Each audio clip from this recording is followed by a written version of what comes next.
नमस्कार। हमारे इस प्रोजेक्ट विद्या की सीरीज अनसंग वॉरियर्स के आज तीसरे और आखिरी एपिसोड में आपका स्वागत है। और आज हम बात करने जा रहे हैं ऐसे वीर की जिसका नाम सुनते ही अरब, तुर्क और अफगान के लोग थर थर कांपते थे। ऐसा कहा जाता है कि इस वीर के खड़क का सिर्फ वजन 32 किलो हुआ करता था। आज से 1400 साल पहले मेवाड़ की वीर भूमि पर एक ऐसे वीर का जन्म हुआ जिसने अपने जीवन में सारे युद्ध संग्राम जीते, लेकिन हमारे स्कूल के पाठ्य पुस्तकों ने सदैव उसकी अपेक्षा की। उसके खौफ का अंदाज इस बात से लगाया जा सकता है कि उन्होंने अफगानियों को उन्हीं की भूमि अफगानिस्तान में खदेड़ के उनके गजनवी शहर में अपना एक वॉच टावर लगा दिया था। ये बात है मेवाड़ के काल भोज बप्पा रावल की। केवल 15 साल की उम्र में ब्राह्मणों के हाथों पले बप्पा रावल ने सिंध प्रांत में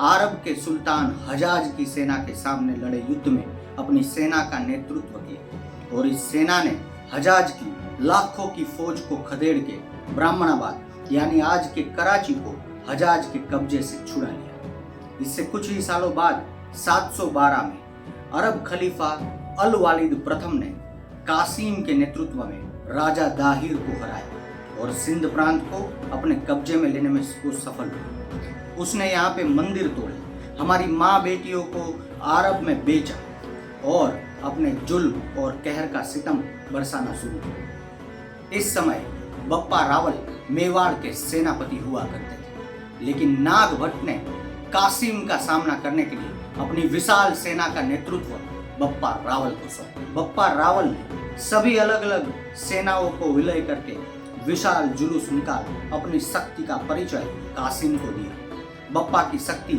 और उनके युद्ध कौशल्य को भली भांति जानने वाले कासिम ने बिना युद्ध किए डर के मारे इराक भाग जाना सही समझा, लेकिन बप्पा ने उसकी सेना को नहीं बख्शा और उसकी पूरी अरब सेना को ध्वस्त करके बप्पा रावल ने फिर एक बार सिंध प्रांत में भगवा परचम लहरा दिया। जब बप्पा और उनकी सेना सिंध प्रांत को जीत रहे थे, तब जुनैद ने मेवाड़ की तरफ अपने लश्कर को मोड़ा और वहां वो अपनी चौकियां लगाने लगा। बप्पा को जब ये ज्ञात हुआ, वो अपनी सेना के साथ जुनैद की सेना पर आग बन के बरसे। बप्पा की वीरता को देख जुनैद बुरी तरह डर के किसी तरह वहां से भाग निकला और फिर कभी उसने भारत पर आंख उठाने की कोशिश नहीं की।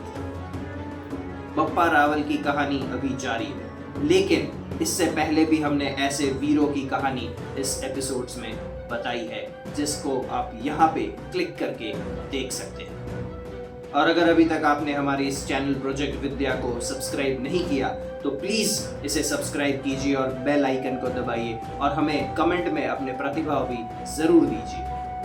अरब अपनी आदत से बाज नहीं आते और बार बार अपनी पिछली हार को भूल के फिर एक बार अपनी लाखों की सेना के साथ मेवाड़ के ऊपर अपना कब्जा करने के लिए आ जाते थे। 8वीं सदी में एक छुपे खजाने की मदद से मेवाड़ की सीमाओं को बप्पा ने अपने कब्जे में लेकर फिर एक बार विदेशी अरब आक्रांताओं की चंगुल से छुड़ाया। बप्पा न केवल अरबों को खदेड़ते रहे, बल्कि वो उन्हें अपने ईरान अफगान अभियान के तहत 16 सालों तक उनकी ही भूमि में पराजित करते रहे। 15 दिनों तक ईरान के खोरासान में बप्पा की सेना ने ईरानियों को अपने ही देश में छुप छुप कर जीने को मजबूर किया। हरित ऋषि के शिष्य और शिव के परम भक्त इस वीर की कहानी क्या आपने पहले सुनी थी?